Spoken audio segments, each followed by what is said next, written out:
All right. Um, just real quick, I'm going to share my screen just for a few minutes here. Hopefully a few more people will get logged on before we get too far along. My name is Matt Lafferty. I hope you can see us all on the screen, as well as the screen that we're sharing. My name is Matt Lafferty. I'm Principal Planner here at Larimer County, and I'm joined by Laura Colton, our Planner 2, and Cassidy Miller, our other Principal Planner here on staff. And our objective here tonight is to talk to you guys a little bit about potential code amendments that are coming up for the Estes Valley planning area regarding accessory living areas, also referred to by many as accessory dwelling units. So I'm going to flick back and forth between the screens here tonight, just so that it feels like we're having a little bit of a dialogue. The idea here tonight is that we're going to give you a little bit of a presentation, and when we're done with the presentation, we will open it up for questions.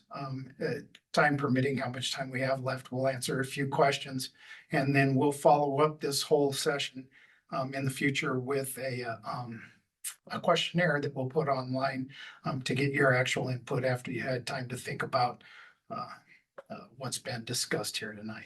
And so with that, we're going to delve into our presentation a little bit.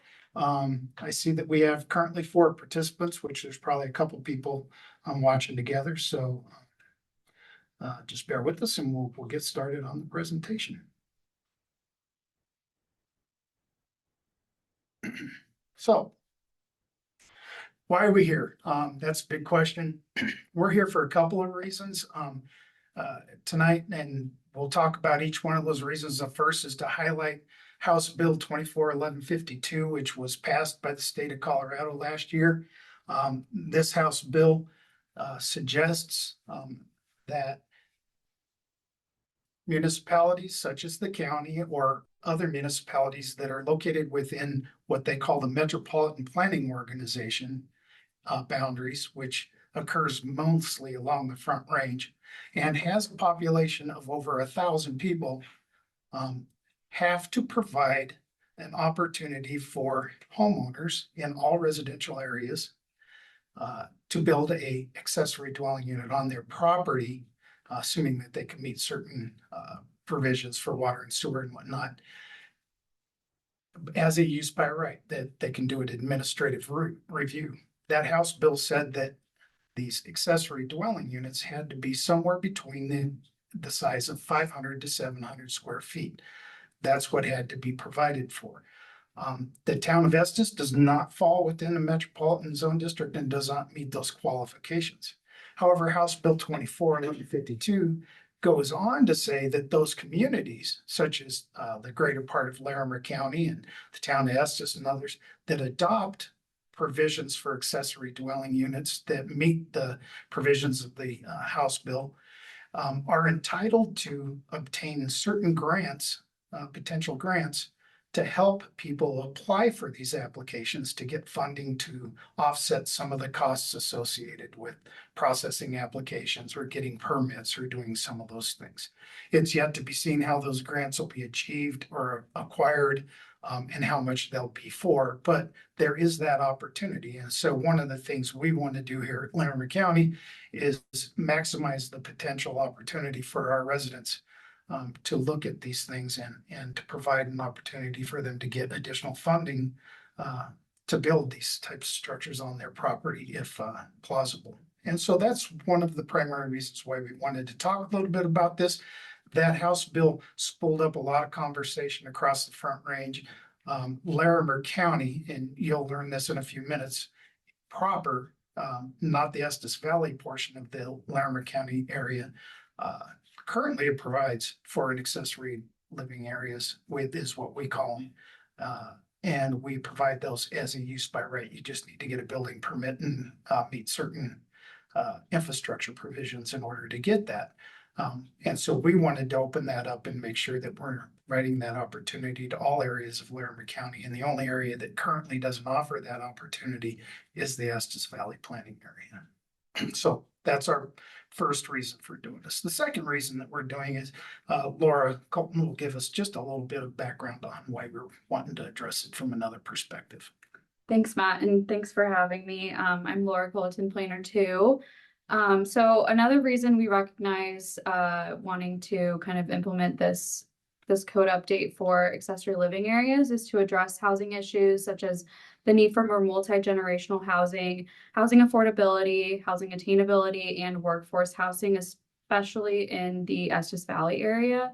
It's becoming even more common for folks to want to have their aging parents closer by, or younger kids in college who kind of want to live closer to their parents. And just overall, it is a really kind of intense housing market right now. So just that affordability of having those smaller accessory dwelling units that you could rent out on your property for long-term housing is super beneficial to all ranges of people. So that's a big kind of factor that's leading us into this code change. And we're really looking for input on how you all see that working in the Estes Valley area. So I'll pass it over to Cassie, who's going to talk a little bit about the difference in the town of Estes and ALAs.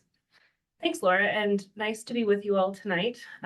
Like both Laura and Matt mentioned, ultimately, we're here to try and obtain, at least start the conversation about how the community in and around the town of Estes thinks or believes that accessory living areas, also known as accessory dwelling units, should or shouldn't be regulated within that Estes Valley Planning Area, or EVPA. Like Matt mentioned, there's a lot of variability between how things are dealt with in the town of Estes, how things are dealt with in Larimer County, and how things are currently regulated in the Estes Valley Planning Area. And given the changes, we're really looking to hear from the community members about what you want and what fits the best in your community.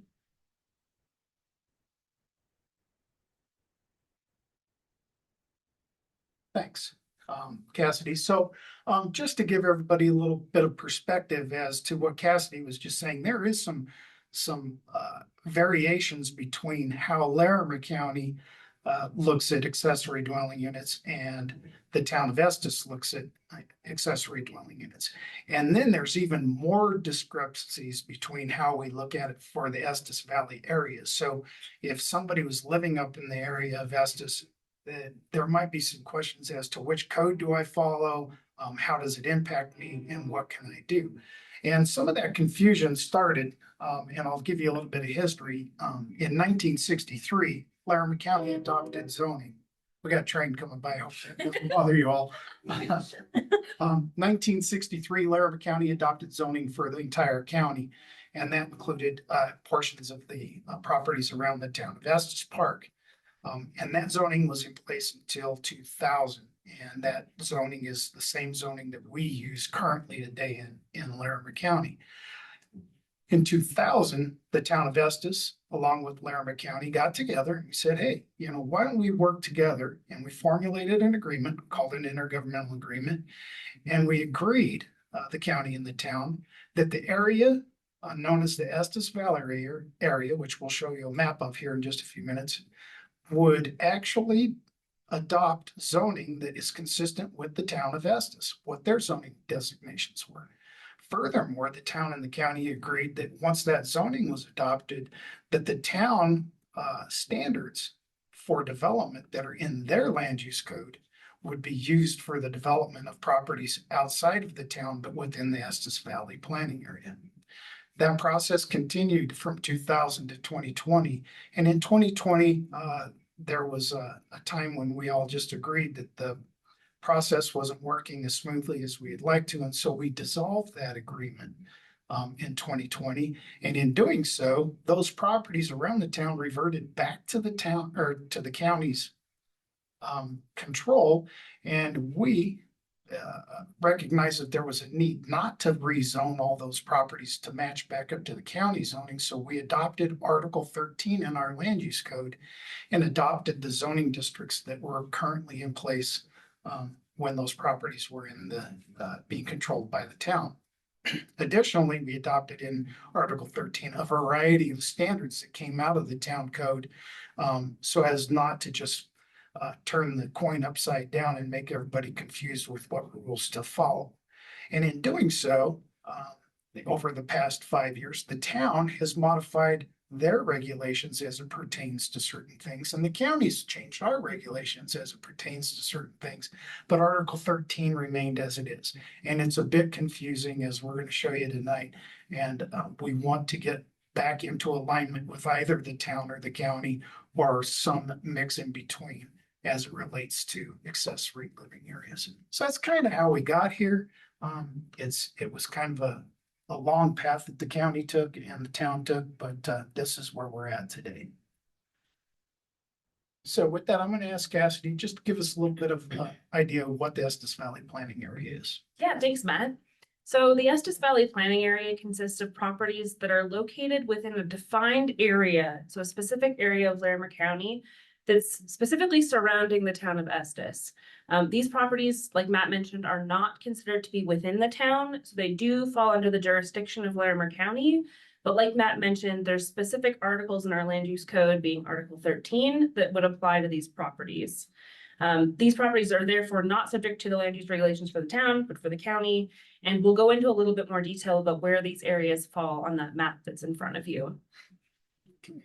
Thanks, Cassidy. So the next step that we're going to take in here is we're going to discuss the rules and regulations of all these accessory living areas. But before we do that, why don't you tell us about accessory living areas? I skipped this. Sure, thanks, Matt. Yeah, so before we start discussing what we're looking to get insight on and really just looking at what takes place both in the county and in the town and in that Estes Valley planning area, it's helpful to know what we're talking about when we refer to an accessory living area or ALA. So these are things that are commonly referred to as accessory dwelling units, caretaker's quarters, a mother-in-law suite, granny flat, garage apartment, carriage house, multi-generational home, or maybe a Fonzie apartment if you're feeling entertaining on any given night. But the actual definition that we refer to is finished accessory living space that's attached to a primary dwelling or located in a building on the same lot with a primary dwelling. ALAs are typically designed and intended to be occupied as a separate living space from that primary dwelling unit. Thanks for that explanation. So now I'm going to turn it over to Laura, and Laura's going to explain to us a little bit about the Larimer County land use regulations so you can see how these regulations apply across Larimer County. Yeah, so the map you're looking at, everything in color and in gray is like the Estes Valley area. And then everything outside of that in white is unincorporated Larimer County that's not part of the Estes Valley, which can be kind of confusing sometimes. I know I had a few people interested in the webinar that weren't sure if they even were in Estes Valley or not. And a good way to tell this is just by looking at your zone district. So we can look up your zoning for you.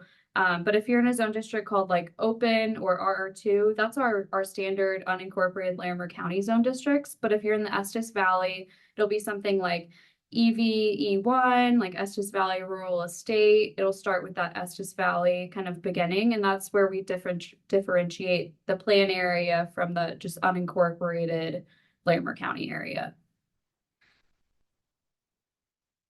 And so if you are in that white space, kind of on the outside of the Estes Valley planning area, our standard land use code requirements would apply. And we have our accessory living area standard or kind of just basic requirements here. So we allow attached accessory living areas, say like in a basement or kind of attached on the same level as your home. We also allow detached accessory living areas.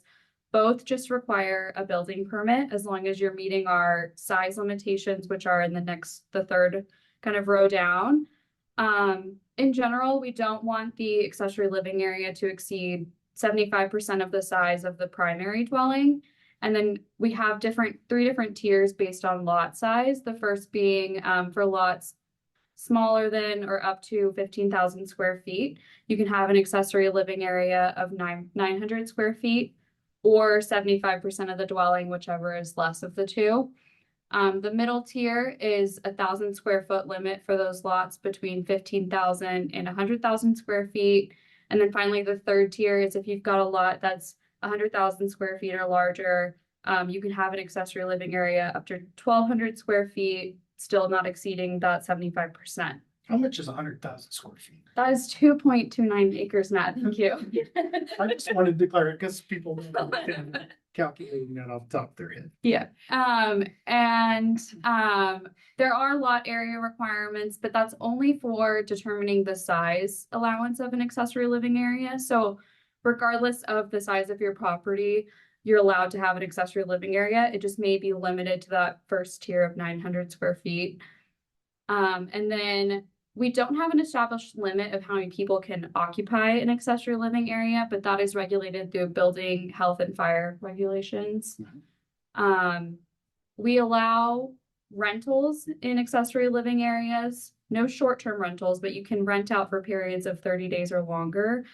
And then last question, can accessory living area be used as a short-term rental? And the answer is no. And primarily that's because we want them to be used For for housing. attainable housing Yeah. or other things other than for short-term rentals. Mhm. Okay, well, thanks for sharing that. Now we're going to take just a brief look at what the town of Estes offers. And so on the map here tonight, and I'll take care of this, Cassidy, and you can jump in. On the map here tonight, the gray area that you see on the map is the actual town limits of Estes. And so the regulations for the town of Estes come from their land use code, not from the county. So if you live inside that gray area, then you would follow the town of Estes regulations, not the county regulations. So let's take a look and see what they have to offer. And hopefully this will help. Just like Larimer County in the first two columns, the town of Estes has modified their regulations and they now allow both attached and detached accessory living areas on properties, residential properties. They do require building permits similar to what the county is. We want to make sure that your buildings are constructed in a safe manner. And in that case, they also have a lot size limitation. Their limitation is a little bit more straightforward, but a little bit more limiting. They say that they would allow 49% of the primary dwelling or 800 square feet. And that's the lesser of those two. So for instance, if you had a house that was 2,000 square feet on your property, you could build an accessory dwelling unit of 800 square feet. You don't get the 1,000 square feet because the 49% is a little bit higher than the maximum of 800 square feet. And that's the same for how it works in the county. We just have a few different numbers. They do have a requirement that you must meet the minimum lot size of your zone district. So if their zone district said that your lot size was 5,000 square feet and you own a lot that is substandard, we'll say, or non-conforming of maybe 3,000 square feet, you wouldn't be able to build an accessory dwelling unit on that property. They do have a limitation of 4 or fewer individuals staying in a accessory living area, and they are coinciding with the county that you can rent that for periods longer than 30 days, and they cannot be used for short-term rentals. And so there's some similarities that we see here between the town and the county, and there's some dissimilarities, and that's some of the stuff that we want to unravel here tonight and in the next couple of weeks through one of our questionnaires. Cassidy, would you be willing to cover the unincorporated areas? Absolutely. So now that we've talked about the areas in white that are in unincorporated Larimer County and the areas in gray that are in the incorporated town of Estes, let's talk a little bit about the area in the colored properties, which is the Estes Valley planning area subject to the land use regulations of Larimer County, but they're specific to Estes Valley. Which article of the land use code is It's that? Article 13. So like Matt mentioned, part of the reason that we're having this webinar tonight is we're really hoping to get some feedback through that questionnaire to better understand what the community wants to see in that area based on the accessory living area standards that Larimer County has in the unincorporated area, as well as the standards that the town of Estes has in the incorporated areas. So right now, Article 13, like Laura just mentioned, follows the same sort of process for attached ALAs, which would allow an attached ALA with a building permit, provided certain requirements are met. However, it does not allow detached accessory living areas. So that's a big change and something that we want feedback on. Another is that it kind of falls in a different size limitation. So it includes the 800 square foot maximum for those attached ALAs with no detached allowed. But it isn't to exceed the lesser of either 33% of the primary dwelling or that 800 square feet. So that can be an extremely limiting factor for those accessory living areas. For the lot area requirements, it's also different than both Larimer County in the general area as well as town of Estes. So it requires the lot be 1.33 times the minimum lot area that's required in the related zoning district. So that can get pretty complicated to calculate and can be confusing for a lot of property owners. And again, something that we're really looking for feedback on, whether there's a preference for which way that could go, or if it should stay the same. And that could probably exclude a lot of property. It could exclude a lot of properties based on that increased requirement. It does include a combined total of 8 individuals in the primary dwelling unit and the accessory living area. So it's split between the two, but again, it's not consistent with either Larimer County or the town of Estes. So something that we would love some feedback on. It doesn't allow the accessory living area to be rented either long or short term, which is also different than both the Larimer County and town of Estes standards in the unincorporated. So right now in the unincorporated Estes Valley, what can you use your ALA for? You can use it to house a family member or somebody that's hired help or a friend or somebody like that. But you cannot charge a fee for them to be living there. There's really no way for us to understand how that's exchanged, but the way it was written was you can't rent it. Therefore, you can't be collecting any revenue off of it for people to live there. When you look at the county and the town, it's plausible for people to actually rent those and have income coming off of those to help them sustain their lifestyles in their current dwelling or whatnot.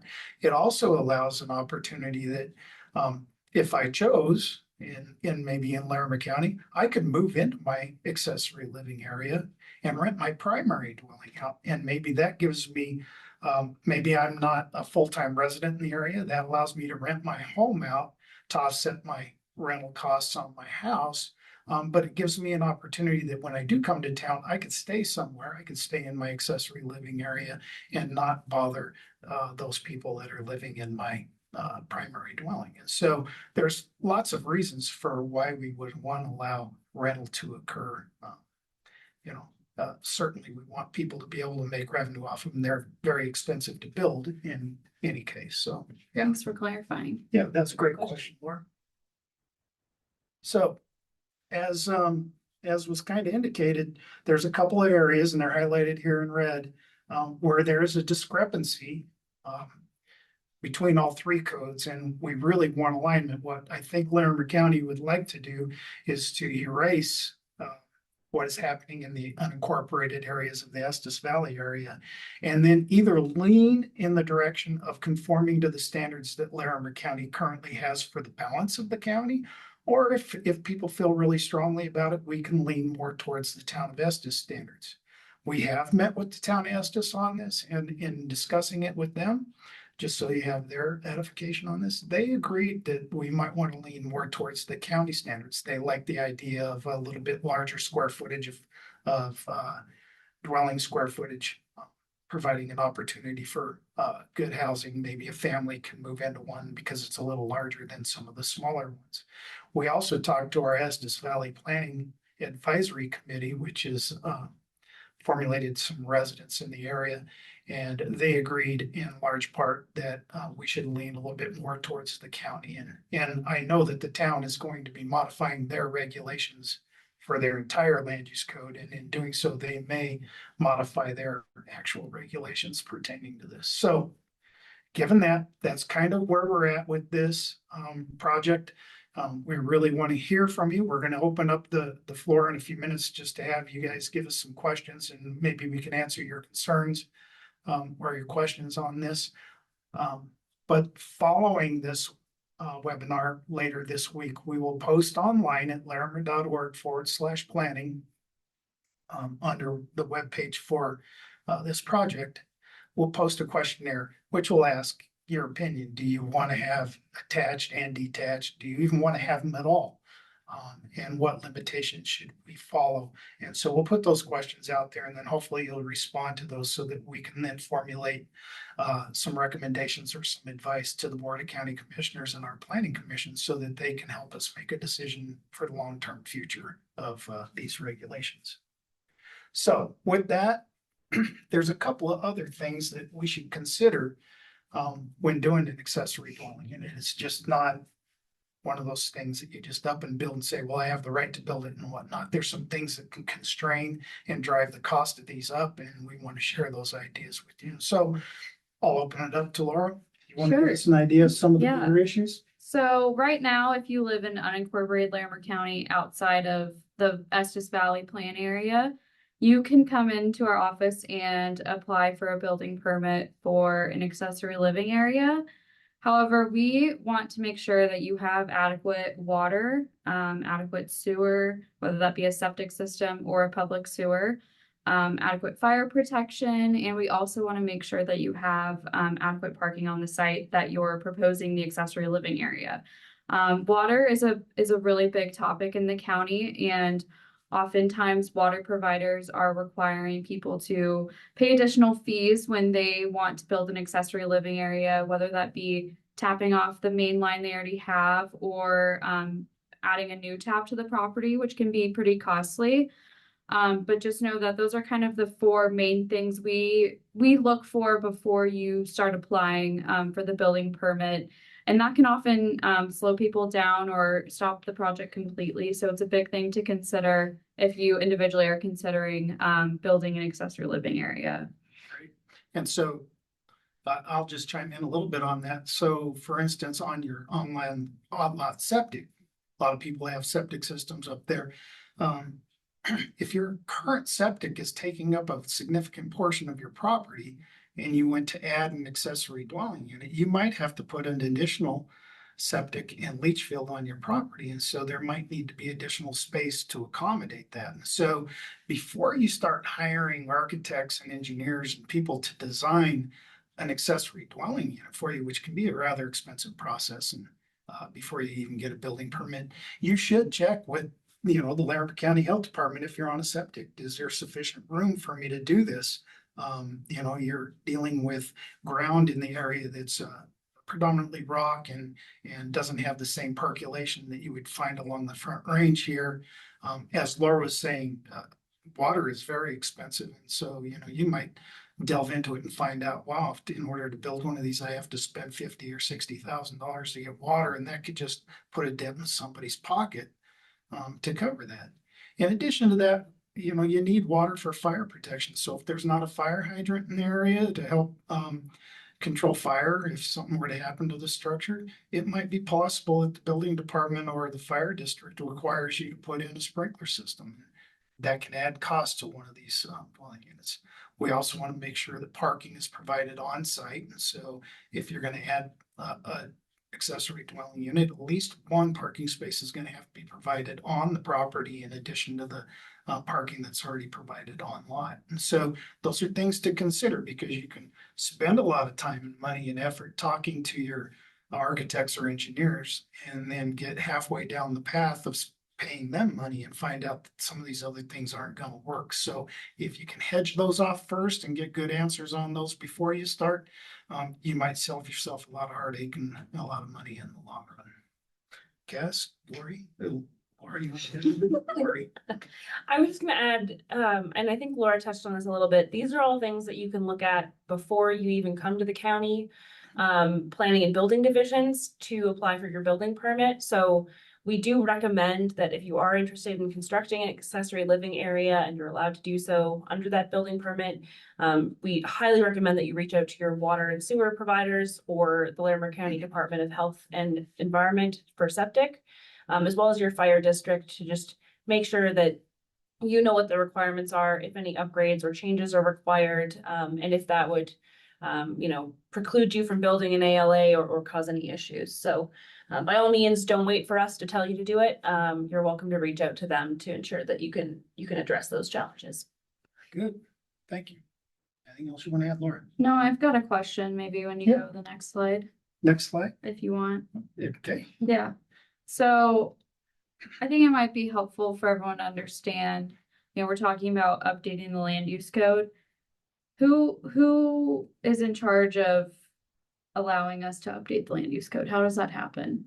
How does that happen? Yeah, Oh, well, in this case, the issue kind of identified itself through state statutes coming up and suggesting that there be modifications. Our county commissioners also identified that there's a need to talk about new housing opportunities and whatnot. And so as we updated our primary code, we started looking at the Estes Valley Code and we saw some gaps there. And so we suggested to the Board of County Commissioners that this be considered a project, and they felt very So- strongly that this would be a good project to do. can we just go and edit the land use code now? Not without approval of the county commissioners. That's ultimately what has to Okay. happen. And if you want, I can go a little bit through what's going to happen in the next steps, because the next steps will evolve ultimately to the Board of County Commissioners getting to make a decision as to whether or not these recommendations will happen or not. So next steps, starting on February 3rd, which should be next Monday, we will post a questionnaire online. We would invite you to jump on and take the questionnaire, let your neighbors know if they want to take it. The more feedback we get, the better we can align ourselves with what the needs of the residents are of the area. We'll spend some time with that. Once we get the results from that, we'll quantify what we see as the results. And then we will have what we call a work session with our Planning Commission and Board of County Commissioners. And that will happen on March 12th of this year. And you can watch that online if you like. It's just a meeting between our staff and them, in which we will explain to them how we've got through on the process, what recommendations we're making based upon our professional experiences and what we're seeing in other communities, as well as to what we're hearing from the community of Estes Park and the Estes Valley. And so we will present that to them that night, and they will then help give us direction as to what the code amendments should look like. After that, we'll formulate the actual code amendments, and we'll post the draft code amendments by March 31st of this year, so that people can see them online and start to make opinions of their own, whether or not you're going to support it or not support it. Do you want to come to a hearing and voice your concerns about it, or support it because you think it's a good idea?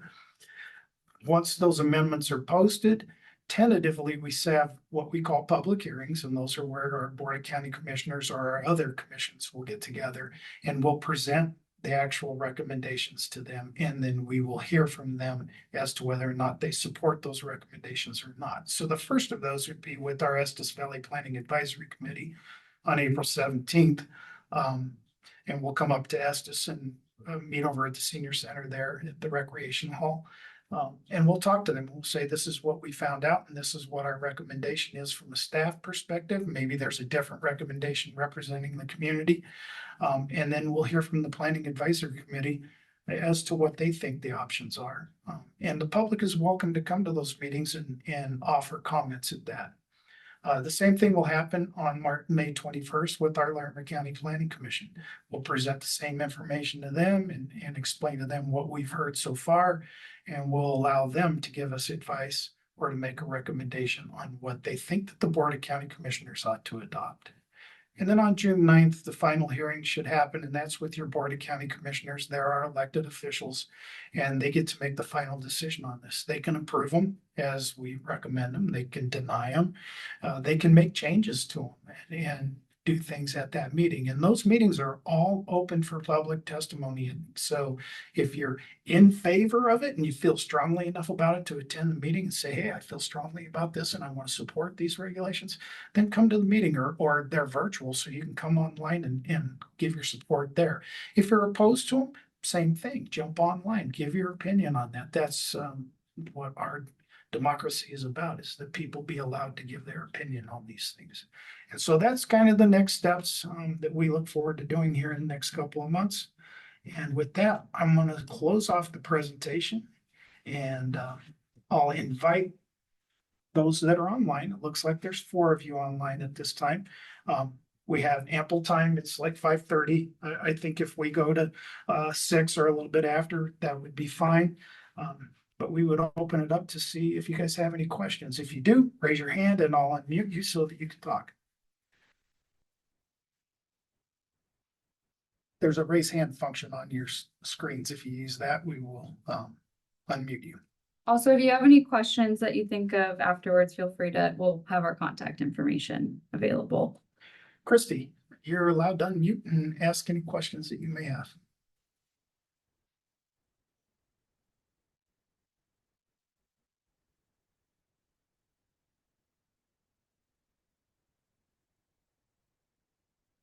Gonna have to unmute.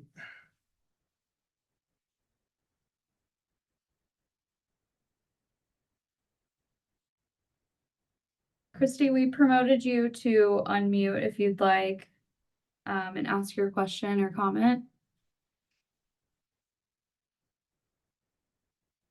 I'm gonna promote you as a panelist, and that might give you a little bit more opportunity to talk. You still have to unmute. That'd be the thing there. Oh, look like she is jumping on as a panelist. Christy, can you unmute and talk to us now? We're having a hard time hearing you. I'm gonna move on to Rick. He's got his hand raised, and then Christy, maybe we can Come back to you. come back to you. Can you guys hear me? Yes, we can. Yes, Rick.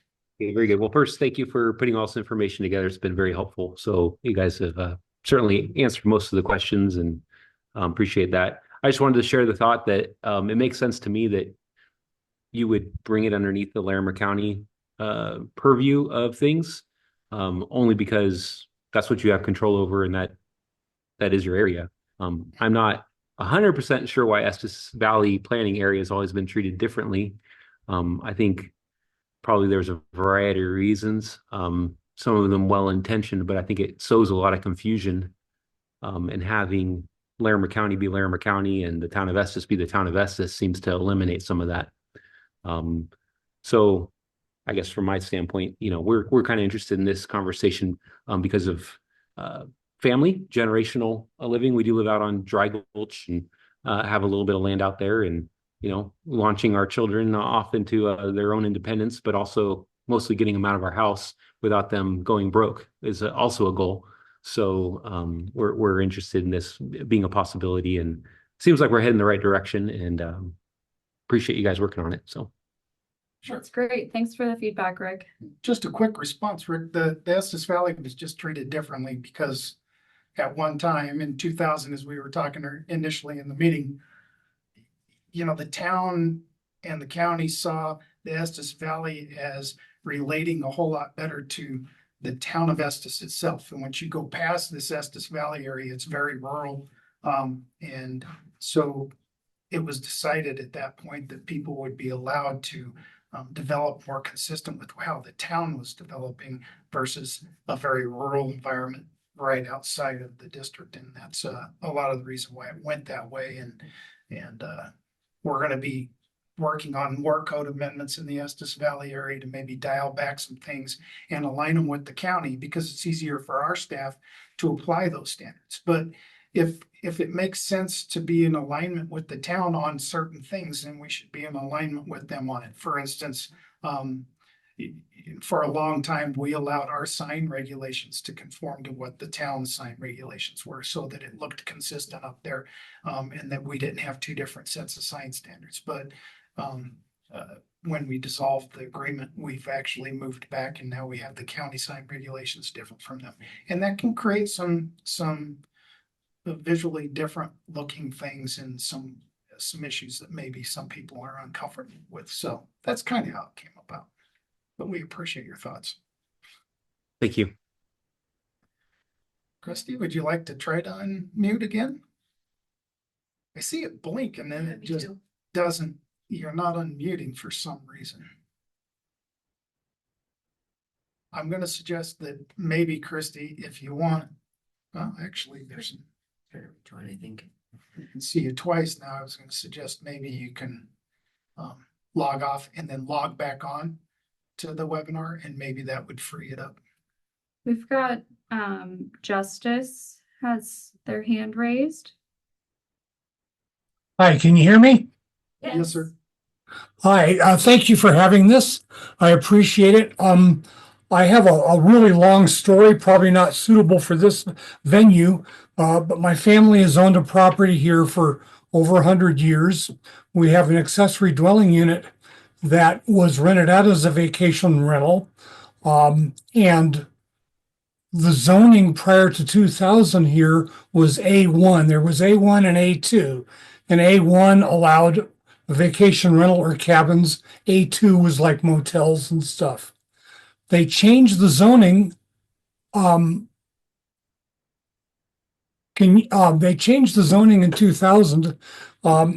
We weren't aware that they changed the zoning. My dad was quite ill. He finally passed away in 2005. Two neighbors were allowed to get their zoning back several years after 2000. When I requested the zoning back, the A1 accommodations, I was denied. And then when the Estes Valley planning people went through their process on accessory dwelling units, we were denied the right to rent out a building that had been rented for generations and used for family. If I rented out to a permanent resident over 30-day rentals, my family can't come stay here. When I was a kid, we vacationed in this rental. And it was used both as a family motel, essentially, or overflow. And so I'm quite concerned because I did get a permit to rent it out because we added an address to the property under the town before the county took over from the town's ordinance provided for 2 residences on 1 property. And that's how we were able to rent it out as a vacation rental. And that's all I have to supplement my Social Security. So if I lose the privilege of renting it out as a vacation rental, I end up having to leave this valley because I can't afford to stay here. So in a nutshell, that's my story. I think his concern would be that these new regulations would impact his potentially non-conforming use. Could you maybe answer any of that? Yeah, I think we're gonna have to study that a little bit, but I Yeah. think a couple of things. From a long-term rental, not a short-term rental or a vacation rental, if you will. These regulations, if they got adopted, would allow you to have an accessory living area on your property and rent it long-term. So you would have some income that would be able to be applied to it. It may not be short-term rental or vacation rental income that's coming off of it, but you'd be able to rent it to people that want to live in it on a longer term basis and whatnot.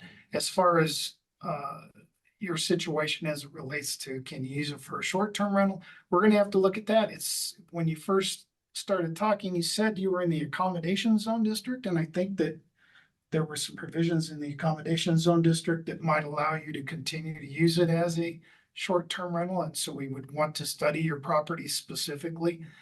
So I would entertain, Mr. Drake, that maybe what you would like to do is to contact one of our planners directly and have that conversation. They could look at your property specific and try to understand what currently is going on and see if we can help you accommodate your needs.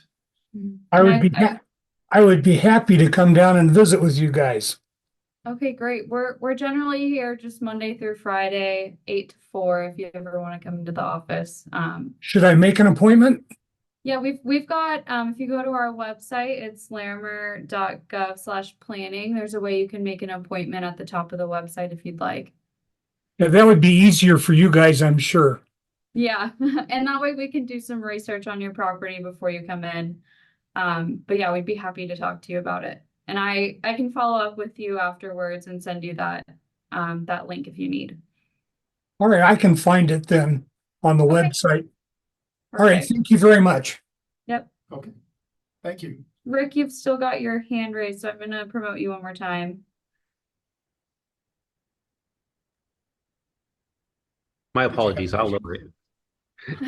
Okay, Thanks, Rick. Christy, did you have the ability to unmute yourself yet?